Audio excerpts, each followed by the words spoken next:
After a first round bye, we finally got to see the Seattle Seahawks, and it was a sight to behold. Today, we're getting into why no one is beating the Seattle Seahawks for the rest of this season. Katie Caldwell, Jeff Lloyd with you today. Jeff, this team came out and showed right from the opening kickoff that they were ready to play. When I look at their offense, their defense, special teams, coaching, this team is just in a different class to me.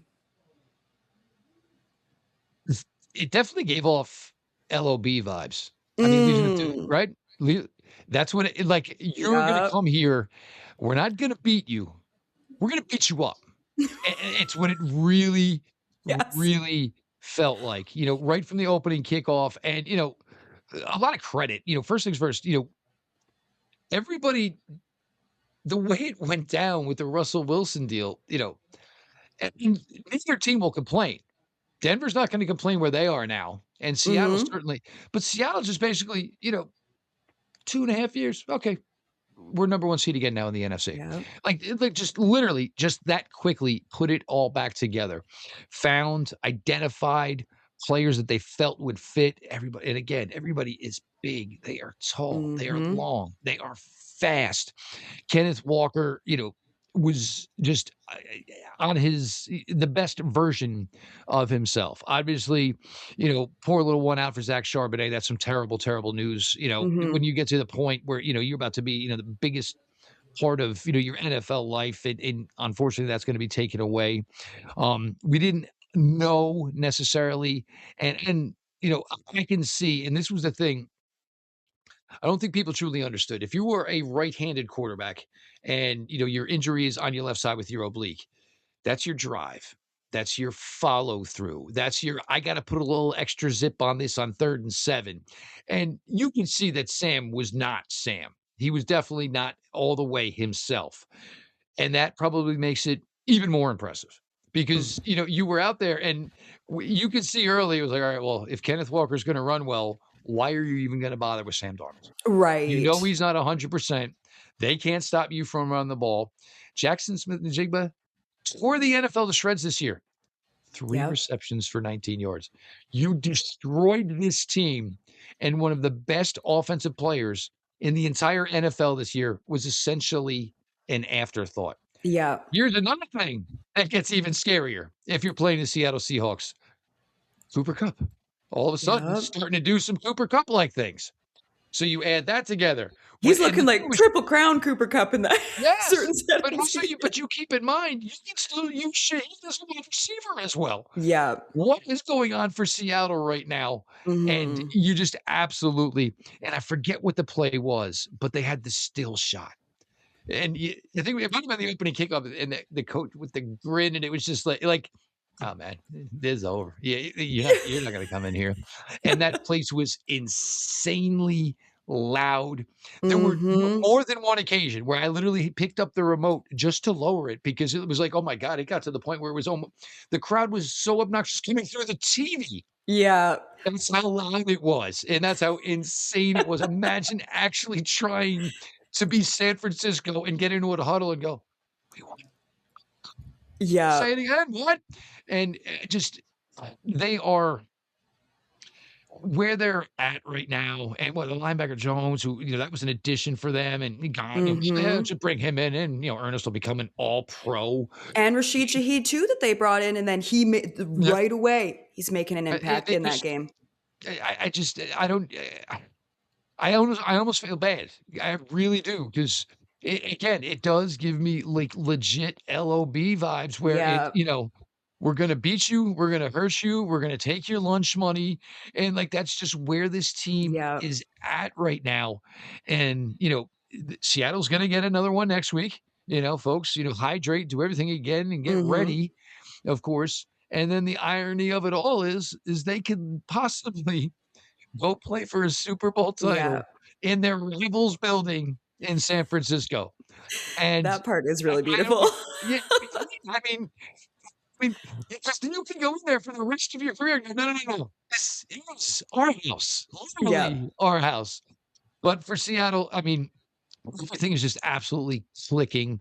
It's Mm-hmm. clicking, when it needs to.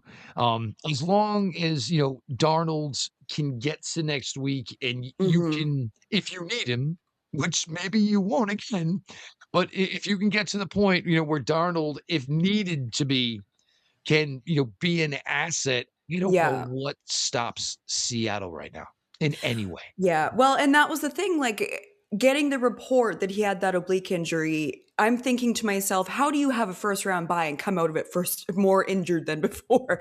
But I thought he played really great. Like I was feeling so nervous that he takes one hit and he's going to be out of there.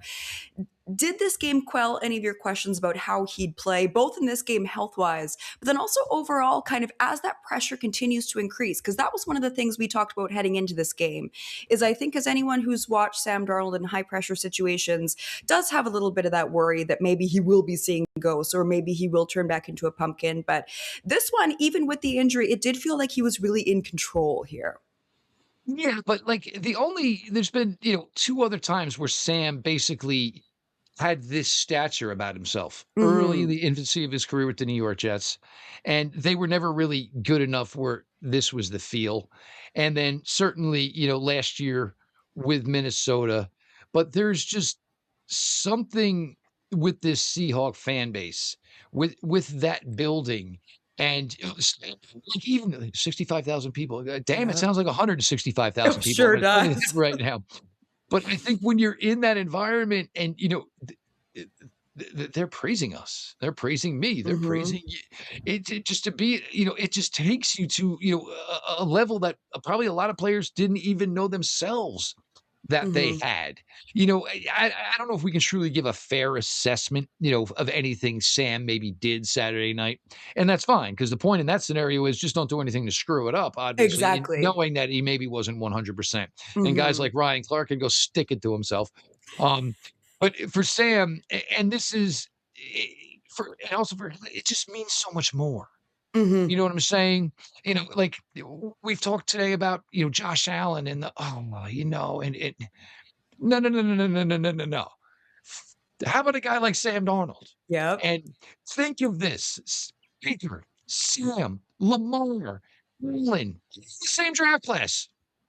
Right. Allen, Yep. Lamar, I flirted with it, dated it, smelled it. And here could be Sam Darnold, that quarterback who's gone to, let's see now, let's make sure, New York, Carolina, Carolina, San San Francisco, Francisco. Minnesota, Yeah. Seattle. Of those 4 guys from 2018, Yep. Sam Darnold could be the first one to make it to the dance. And, look, a lot of guys in Sam Darnold's position might have been burned out by now. Either the Mhm. game burned them out or, you know what? I've made $50 million. I Mhm. don't wanna go be somebody's number 2. I'm Yep. gonna start my family this way. I can go back to Southern California. Somebody will offer me one of 800,000 jobs because I was the quarterback at USC, but it was the love of the game. It was the I wanna do it. I need to prove it to myself that all those other teams were wrong. Yeah. I knew I could do it. And it makes just for a great story, Yep. and, you need the right fit. And obviously, Seattle was building something.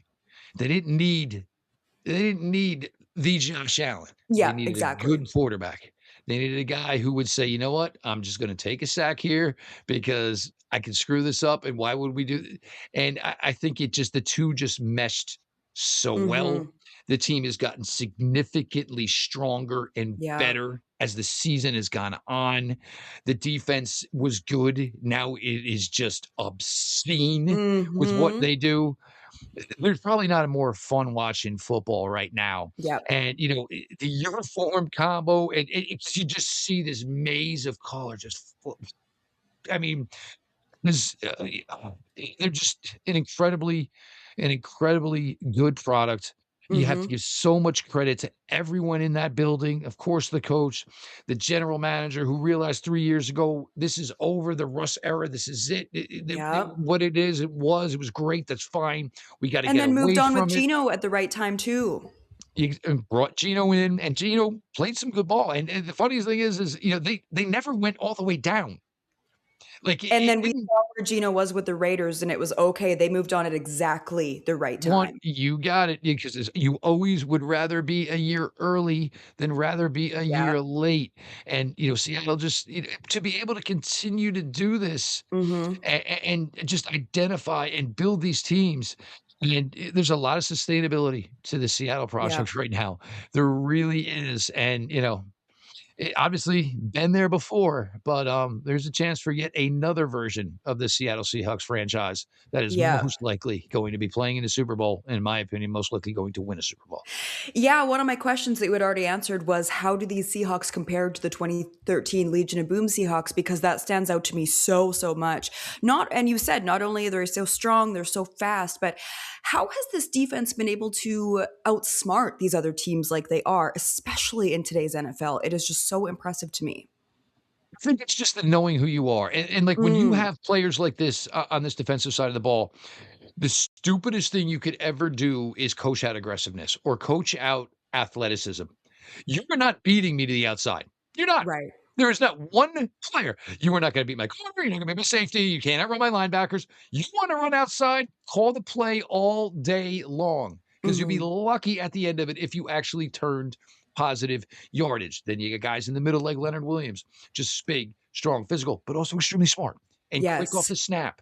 So it's just such a well blended team because you find guys that can all play together and like there's no like square peg round hole type of guy. And yeah, it's truly a stick to your guns. And I think that's what it is for Seattle is we've got our book. This is how we do it. And well, what if no. We are damn confident in how we are going to go about this. The key is that we can find the guys who are out there and Hmm. they continually find them and they put them together. They put them on the field early. If you come in as a first or second round pick in Seattle, it isn't, oh, we're gonna no. You are in the rotation day one because Yeah. we got to get your confidence level. Because the thing when you are bringing in these high level athletes is you never want to deter the confidence. Get out there, run around, make plays, jump on the pile with the six other guys who carried the ball, who tackled the ball carrier for a 6 yard loss. Seattle really has a good brand going right now. Hmm. And we didn't think it was going to be very close Saturday night, but I literally didn't think, about 5 minutes into it, like, well, it's fun. And, for San Francisco, it kind of felt the same way. Because even when they got the field goal, it was like, all right, well, at least we're not going home with a goose egg. Yeah. At least we scored. Yeah, yeah, exactly. I don't think the Bears would have had as much of a chance. If there's a team that could beat them, would it be the Rams? And I ask only because divisional games can always be a bit weird because you know these teams so, so, so well. What is your confidence level after seeing both the Rams and the Seahawks this weekend? My confidence level remains very high, I would say, with Seattle because, as much as like a guy like Puka Nakua is a pain in the butt, the problem is Puka, if you're going to catch 10, 11 passes, you are going to get hit Oh probably yeah. 20 to 22 times because you're not going to get hit by one guy. Most likely you're going to get hit by two guys on every play. And these guys, they don't hide it and it's clean. There's nothing dirty about it. They are going to hit you hard, extremely hard. And that's where the problems lie. And, Stafford keeps defying, and I still go back to Matthew Stafford where we were in August. Oh, they rented him a van that they parked next to the practice field. Like it was this whole weird thing. Like, well, can he practice or does he just sit in the van because he's old? Yeah. But he's done a great job. But I just don't know how. And you watch the way that all went down Saturday night, and then you think, all right, well, this is a 38-year-old quarterback, and oh my God. And then the other thing for the Rams is, are you going to be able to do anything to stop anything Seattle does Yeah. on the offensive side of the ball? Because as much as you say Puka Nakua is a pain in the butt, all right, well, do you say the same thing to the Rams? Well, what is your answer for Jackson Smith and Jigba, which the Rams Hmm. don't necessarily have one either?